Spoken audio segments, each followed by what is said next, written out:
Hi, welcome back to the Command Your Brand Show. I'm your host, Josh Silvestro, brand ambassador of Command Your Brands. So in this episode, actually, I want to deep dive into a good friend of mine who's actually a good friend of my fiance and my stepmother who works with me. And in this one, I just kind of I want her to talk about her journey and she also has a podcast too. She's also a really well-known podcaster. And what's cool is that she's a mother of four, a very amazing mother I keep hearing about. She's an integrative health coach, and she's also a therapeutic food solutions. That is the name of her podcast. You could definitely check her out. And of course, her name is Marian Byous, right? Is that Byous. Byous. There you go. Yeah. Marian Byous. The O is silent and gets everybody.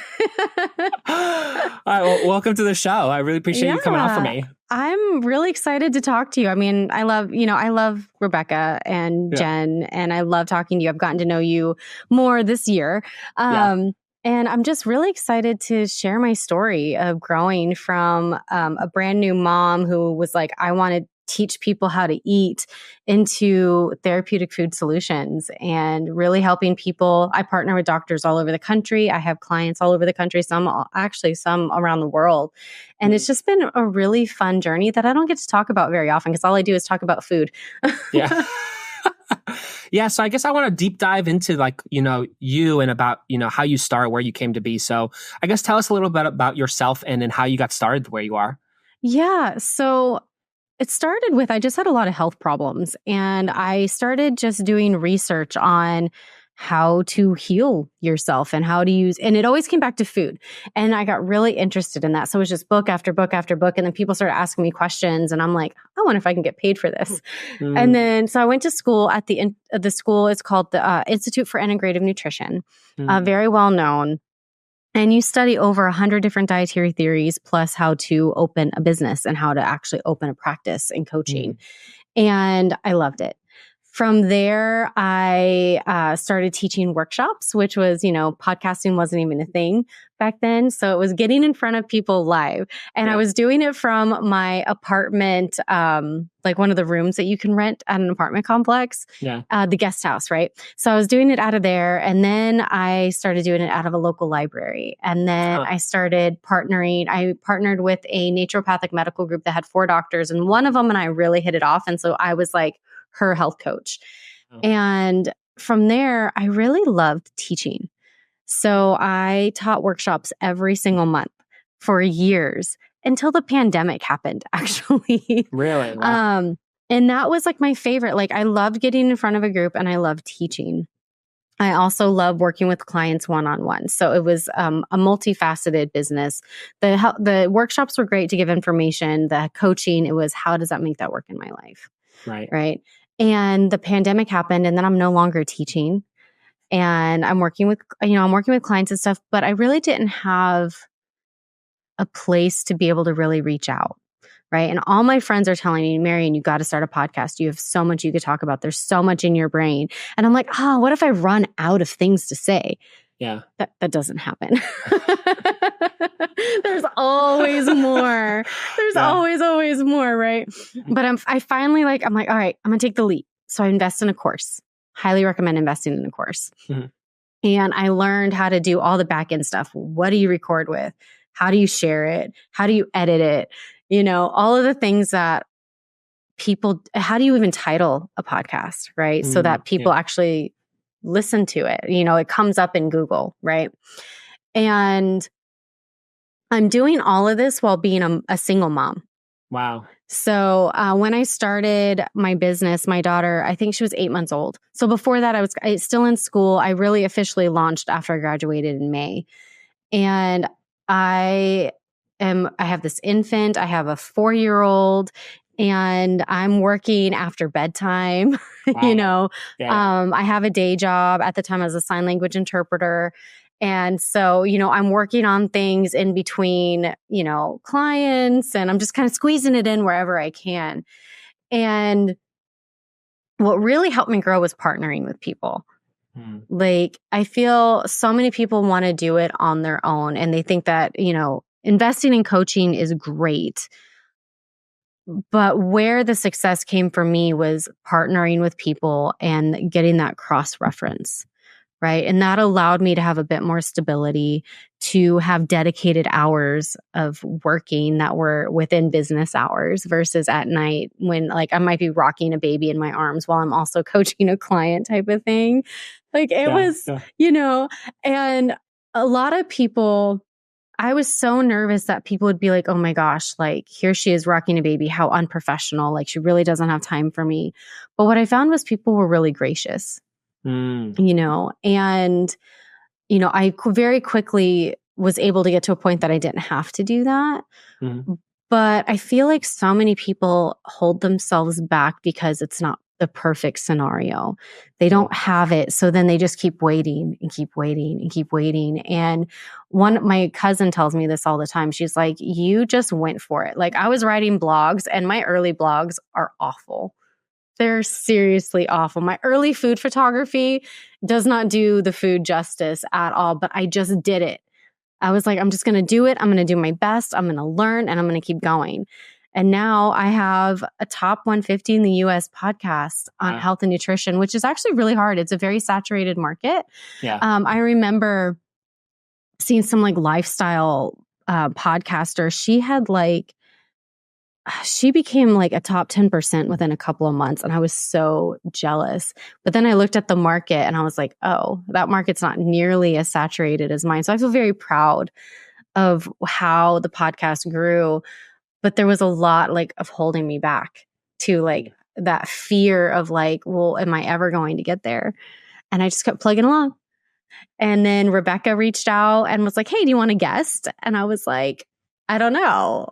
What if I disagree with them? What if I'm bad at interviewing or whatever? But I was like, I was in this place in my life where I'm like, just say yes. Yeah. And it was like the best thing to happen to the podcast.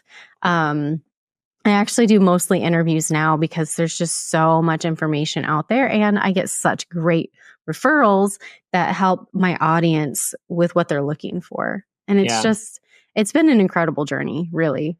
Yeah. I think it's really amazing just how podcasts have grown so much, apparently, just really in the past couple of years, how I think I read an article somewhere, I think it was somewhere on Facebook or like on Forbes, something like that. And it was like by 2030, it's going to be a $6 billion industry. Like it's going to be a huge, huge thing, and it's really interesting how there's a lot of, now I think there's 5 million different types of podcasts out there. Like just, there's so much stuff out there just to learn or to be entertained. And I was actually looking up like what was the highest rated thing is like, personal growth is one of them. And the second is health, actually. Yeah. That people actually listen to. And third one was actually like crime, like, like those crime stories. Crime, I was just like, that's so random, but it's just really funny to me. Personal growth, health, crime mysteries. That's right. Yeah. I was just like, wow, that's so funny. Yeah. Yeah. And I think that with starting a podcast, knowing that the market could be so saturated, you feel like, well, what do I have to offer? There's already so much out there, but nobody is you. Like that's what I've learned is like, there is nobody out there that approaches my targeted demographic the way that I do. Right. We all work in a symbiotic relationship. We're all there to help people, but the way that we do it, it's all different. Right. Yeah. And same with personal growth or same with, true crime and investigative journalism, right? All of those things, like there is no us and we can't let our fears or our doubts or our room to grow and learn. It can't hold us back. A lot of people, I graduated with over like 500 people and I know of 10. We graduated in 2013, but I know of 10 and 11 years that are still coaching. And a lot of them were just like, they were too scared to really take the leap. Or they didn't, or they just kept waiting for perfection to the point that they just couldn't continue down that journey. And it just really broke my heart because they had so much to offer. Yeah. And their voice is silenced now. Yeah. It's interesting because like, I talk to a lot of people about just being a coach. Like I have a couple friends of mine who are actually our coaches. One of them I just had on the podcast, who's a sales coach for businesses. He actually helps businesses in dealing with like helping them figure out what's going on, like what's wrong, why aren't you growing, why aren't you making sales? He deals mostly in solar, but it's interesting how you mentioned how like a lot of people just sort of give up, like they're just sort of starting, like no one really knows who they are, but then they find it still too difficult and they just kind of drop it completely because it's just so hard. So it's really interesting that you bring that up. Yeah. And I think it is hard. It's hard to know all the things that you need to know, right? But that's where like I still have my old blogs up. They don't get a lot of traffic, but it like I love to look back and be like, oh my gosh, I really need to rewrite this. For one, I know so much more about the topic, but two, I could explain it so much better, right? But it's also a reminder of you just start where you start. And like I started a blog and then I learned about SEO and then I learned about titling and then I learned about the programs that show you what people are Googling and the terms that you're using and and then I learned how to use headers, right? I didn't use headers in like my first like year of writing blogs, right? Or how to use a newsletter, right? Like I was just like, I'm just gonna do it and I'm gonna do what I think. And you grow, right? Mm-hmm. And a lot of people just are not willing to be bad at things. Right. And over the years, when I starting the podcast, because I'd already been teaching workshops, I'm like, I'm just going to do a podcast like I teach. And that was really fun for me. So I had some background to build from. Most people do, right? Like you're not going to be like, I'm going to start a true crime mystery novel thing, but I've never researched true crime in my life. Like, no, you're going to talk about something that you know. Right. So it may not be as perfect as it will be 3 years from now. And you might have lots of, filler words, or you might not do video. I don't do video. And I'm like, okay, Marian, you really got to start doing video, right? Like it records it for me in video on my interviews, right? But it's like, that was too much for me to take on. Like, I'm just like, I only have so much in my capacity because I have a thriving practice. I have kids that I'm raising. I'm newly married. Our first anniversary is today, actually, and so it's like, there's a lot going on and I can't afford to outsource. Right. So it's like, okay, I have to be okay with where I'm at until I can either learn these things or outsource these things.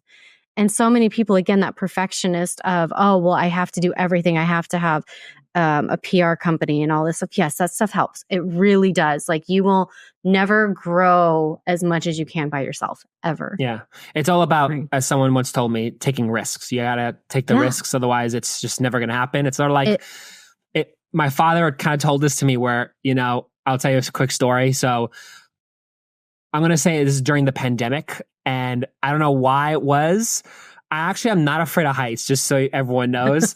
But we did in New York, we did the, I don't remember the name of it. We did like, it's zip lining. We did zip lining upper state New York. And, we were on this one point where it was like, you had to jump like 30 feet from a cliff. And even though I knew that you're going to get like pulled down slowly, I just was freaked out of the fact something worse is going to happen.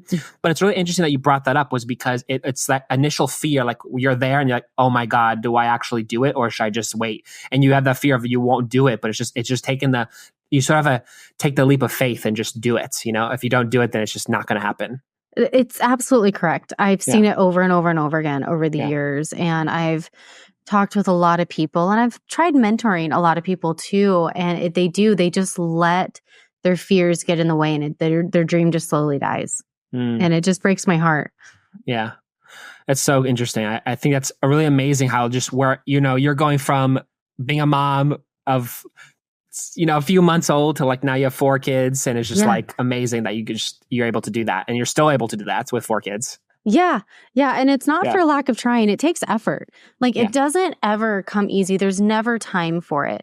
Right? Like there never is.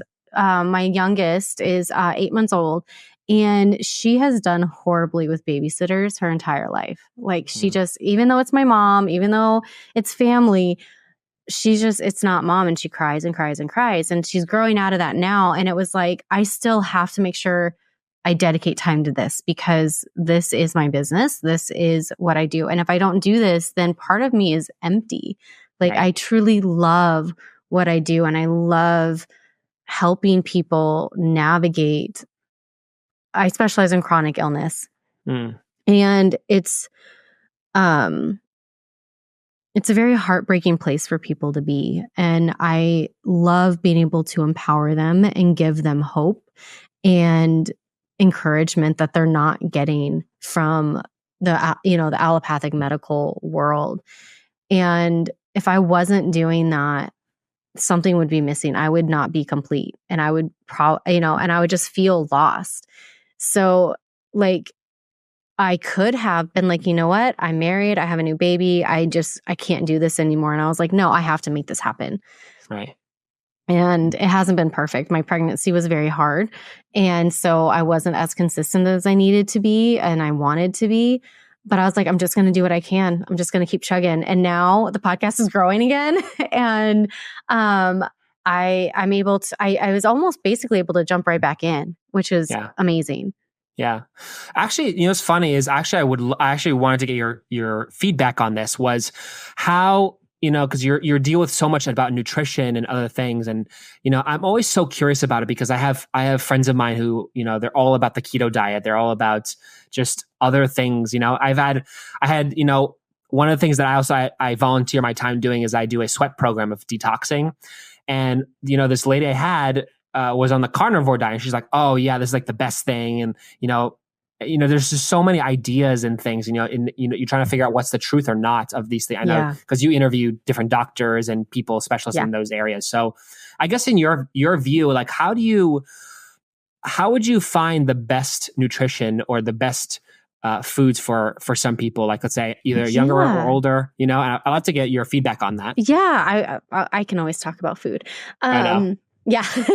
So I love therapeutic diets, right? Yeah. They are amazing tools in the toolbox, and carnivore and keto and Whole30, all of these, the autoimmune protocol, they are all tools in the toolbox, and they each have a purpose and a place. What I have found is those therapeutic diets, they are great for when you need something therapeutic to help your health.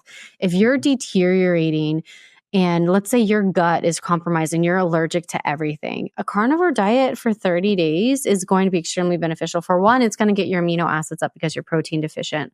Also, their meat in general, especially if a carnivore diet focuses on red meat, is very high in minerals. So people are extremely mineral deficient. So they're going to feel amazing very, very quickly because their body's getting what it needs. Right. And then a ketogenic diet, a lot of people have blood sugar dysregulation. And so a keto diet for 30 days, maybe 3 months if they don't have something neurological like MS or seizures, is going to get that blood sugar dysregulation. It's going to get it regulated. They're going to lose weight. They're going to lose a lot of inflammation. If they do it longer than that, they're going to end up on thyroid meds. That's what we found when it became really popular. About 6 months later, people just started having their thyroids crash, and then they're on thyroid medication for life. So it is a great tool, but when you try to make it a lifestyle, it doesn't work. So what does work is a lifestyle. And what I do is most people don't eat as healthy as they think.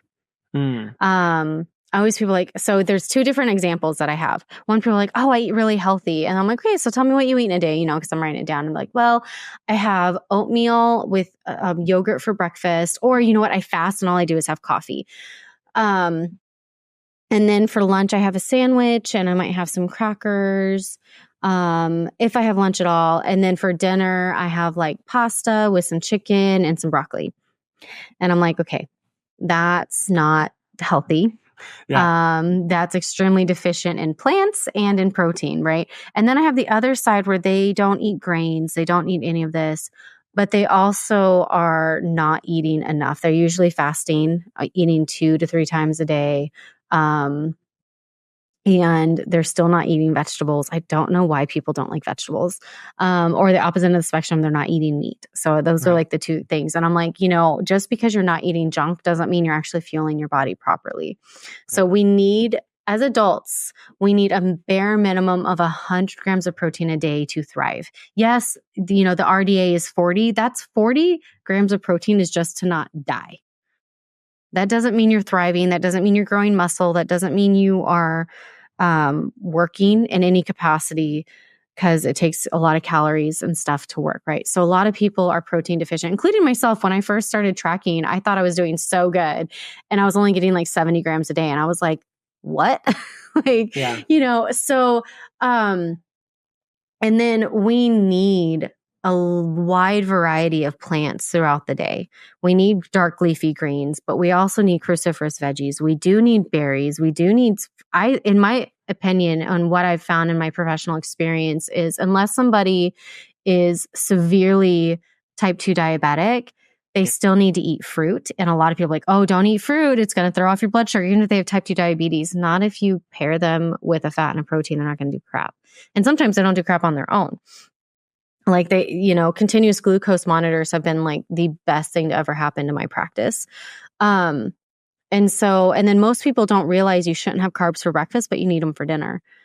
And so people are like, because of the workout culture, trainers tell people, oh, you got to load up in the morning. You've been starving yourself all night and your muscles need it. No, your blood sugar is highest in the morning.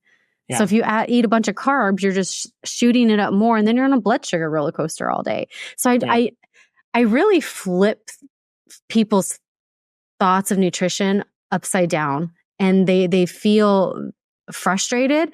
There's a lot of pushback, but I'm like, just give me 3 months, just try it, and go from there. And the results are incredible. I get cholesterol levels back to normal levels. Usually, depending on how high it is, it can take up to 9 months, but I've never had it take longer than 9 months to get ideal numbers.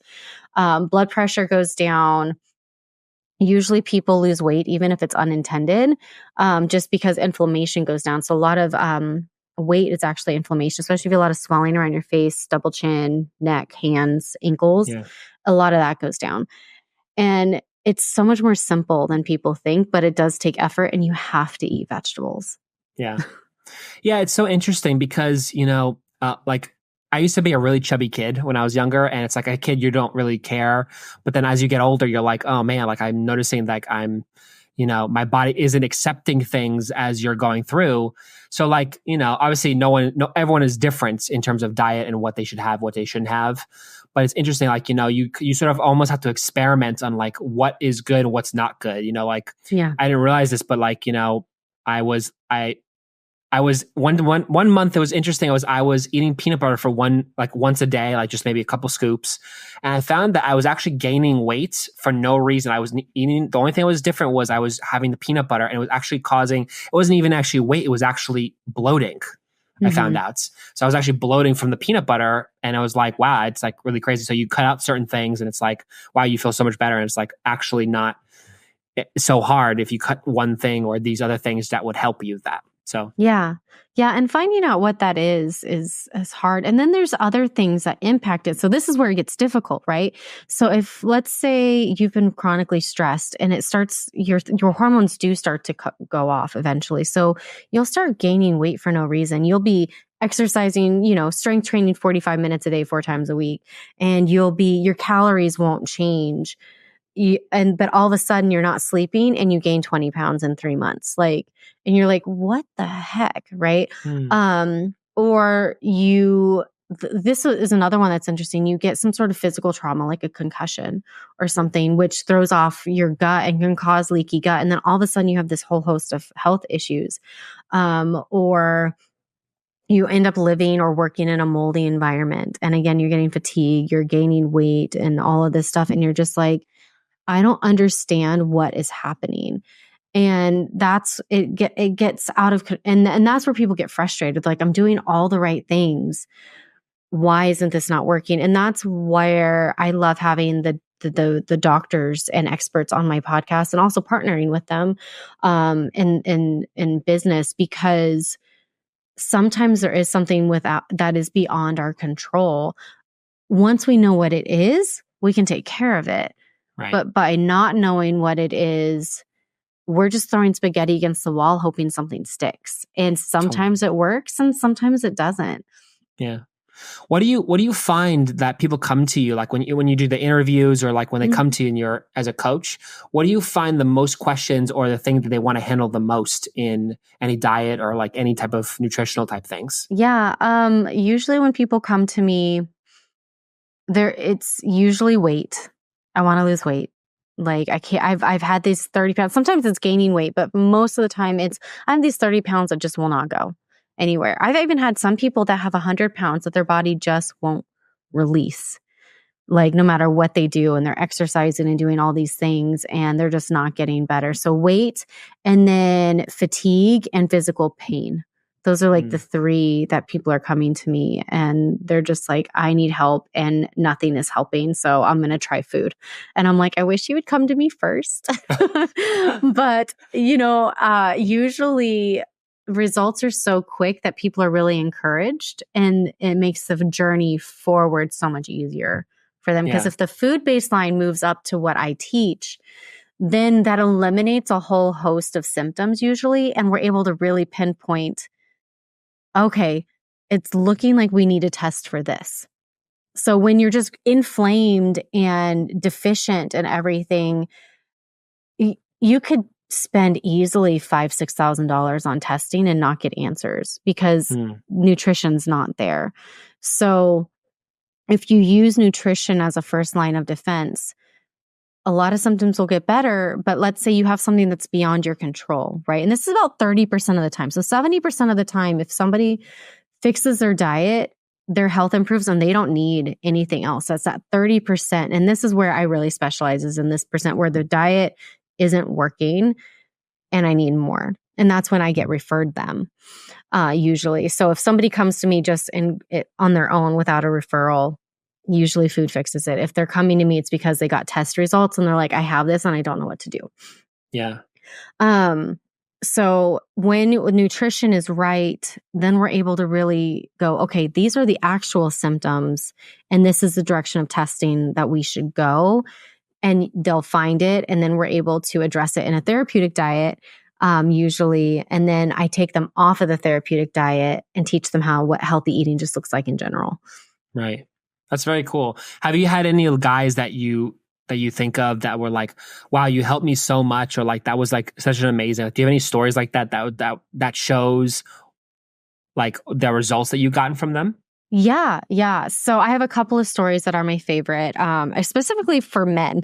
I don't get a lot of male clients for some reason. But so I had a guy who actually overheard me doing a grocery store tour and was like, I need your help.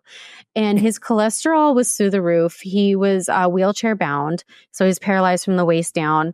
Yeah. And his cholesterol was through the roof. And he was eating a super carb heavy diet, pretty protein deficient. It was whole grains, but still it was too much.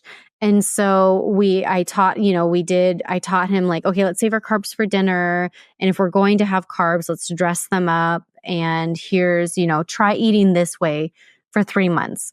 And he ended up losing weight. He lost about 15 pounds.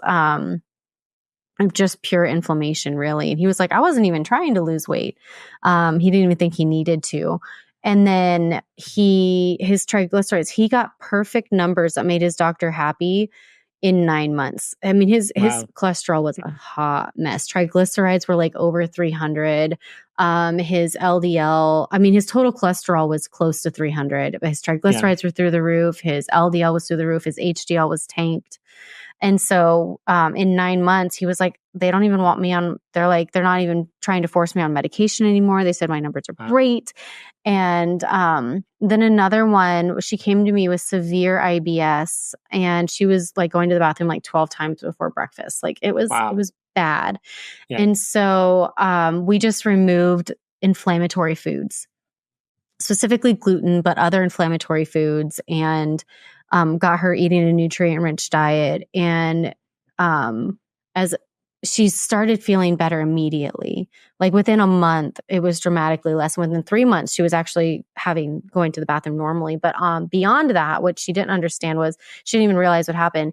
within 6 months, she was off 9 of her medications, like all of Wow. them. She didn't need anything. Her doctors were like, let's take you off of everything. Wow. And they weren't pushing statins on her anymore because she took them and they made her feel weird and she got off of them, but they weren't pushing it anymore. And then another one, this was probably my favorite story to tell.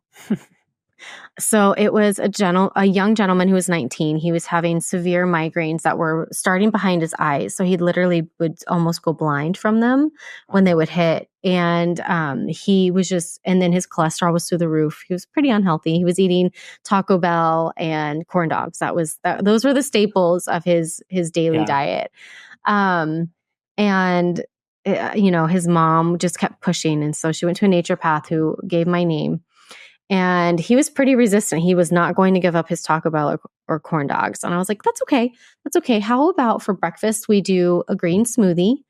And this is what I want the green smoothie to look like because you can make them pretty high sugar. And I'm like, and then what are some vegetables that you like to eat?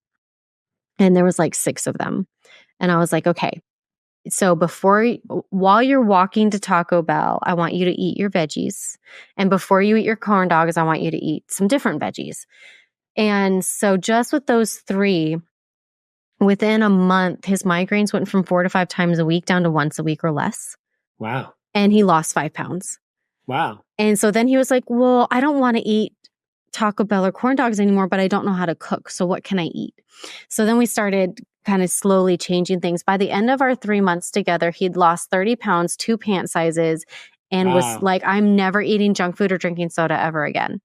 Wow. And he still wasn't perfect, but it was like just those simple changes had such a huge impact. And everybody feels like they have to be perfect to get healthy. And I'm like, you really don't.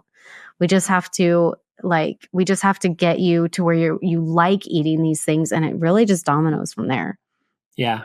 So like with these guys that have our nutritional deficiencies, what do you recommend to people? Like, I guess my question is, what food do you think people should avoid, to get high cholesterol, like all these things? Like, what do you think? Yeah. So you gotta quit the junk food. You gotta quit having breakfast cereal. You gotta quit having a whole lot of like pasta and carbs and things like that. And you've got to increase your protein in your veggies.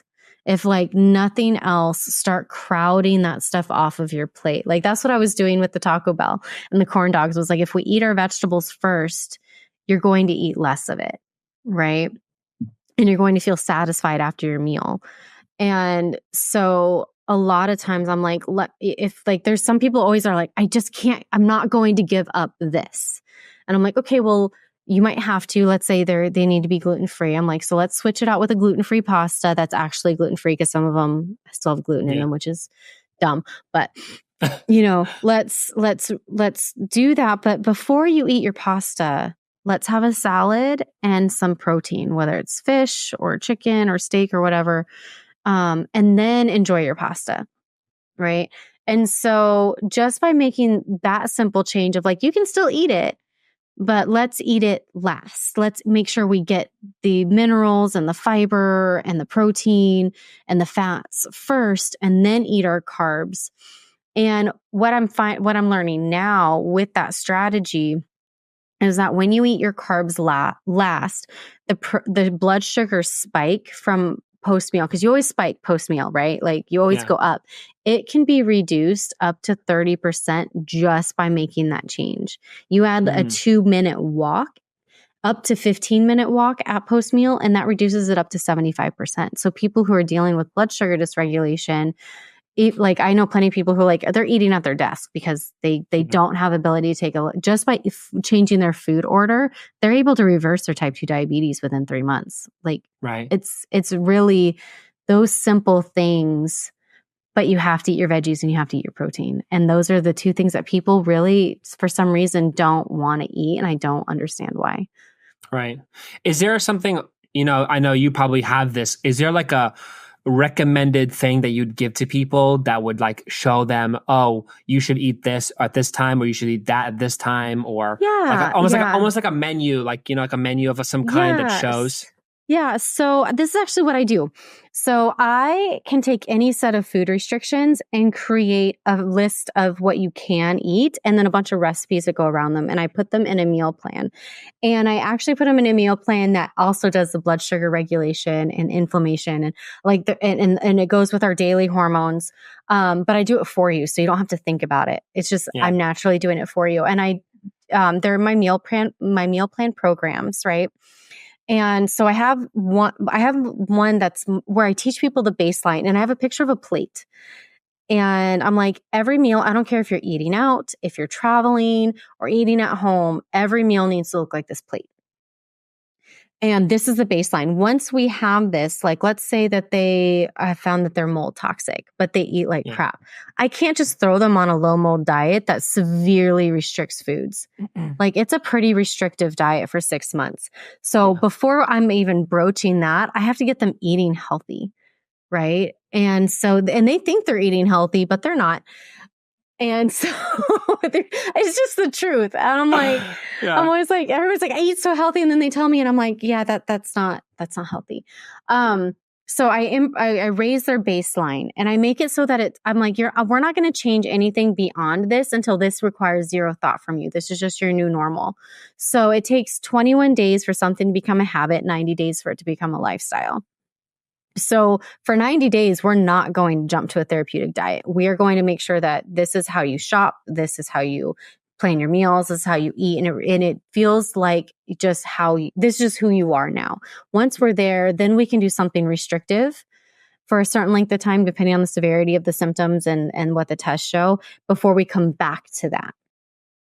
And yes, I do. But what pisses people off is I don't do macros. I don't do calorie counting. Those don't matter. Like, those matter if you're bodybuilding and you're going to be in a competition. And that's about the only time they matter. Or if you truly don't have any control around your food, then maybe you need hard and fast rules. But for 99% of people, the plate that I teach is sufficient. And I'm like, the calories, if you eat that way, first of all, it's going to be really, really hard to overeat to the point of excess that you're gaining a bunch of weight. It just is, because you're eating half a plate of vegetables with a fat on them and protein. There's not a lot of calories there, right? So it's really easy to stay within a caloric range when you're eating real food.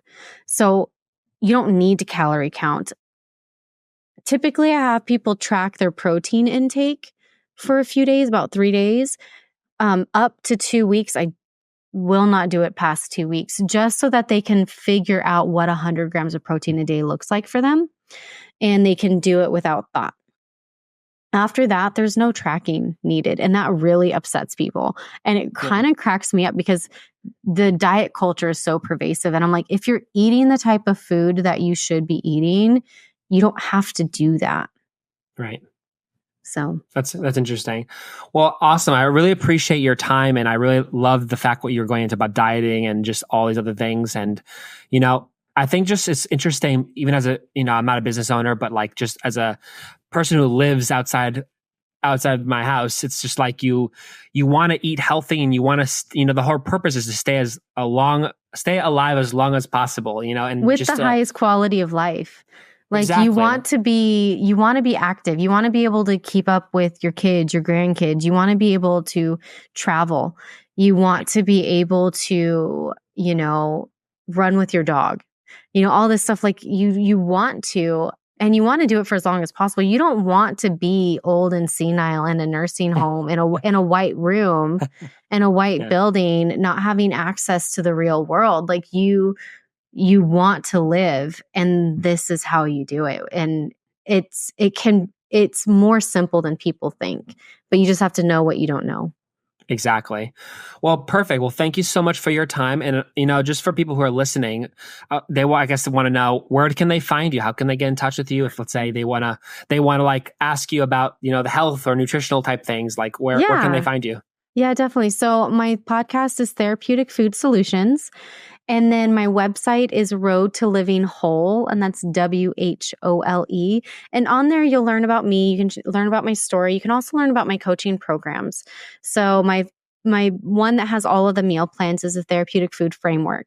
And that's my coaching, but everything's like on a platform where you can go through it methodically and have access to all of the handouts and not like lose an email or something. Because I used to send everything through email and they'd be like, I can't find my email with the meal plans. And I'd be sending it 2 or 3 times. Now they have a username and password that they can use for life. Yeah. And so all the information is there, but I also have other therapeutic programs that I offer. And so you can learn about me. And then if you want to just talk to me for 30 minutes and figure out if I'm a good fit, there's a button on the top that you can say schedule a consult. And it's 30 minutes completely free over Zoom because I like to see your beautiful faces. And we can talk and see, what you have going on. And and then also if you're a doctor or, a practice owner listening to this and you'd love to partner with me, I would schedule a 30-minute slot for us to talk because I love taking on those patients that are difficult. Yeah, totally. Yeah. So. Good. Well, awesome. Well, thank you so much for joining us. And thank you guys for listening. If you guys definitely want to like this video and subscribe, that would definitely be very helpful. And, of course, if you want to reach out to Marianne, she can definitely help you and answer all your questions. All right, guys? All right. Well, thank you for joining us. And I'll see you next time. Thank you.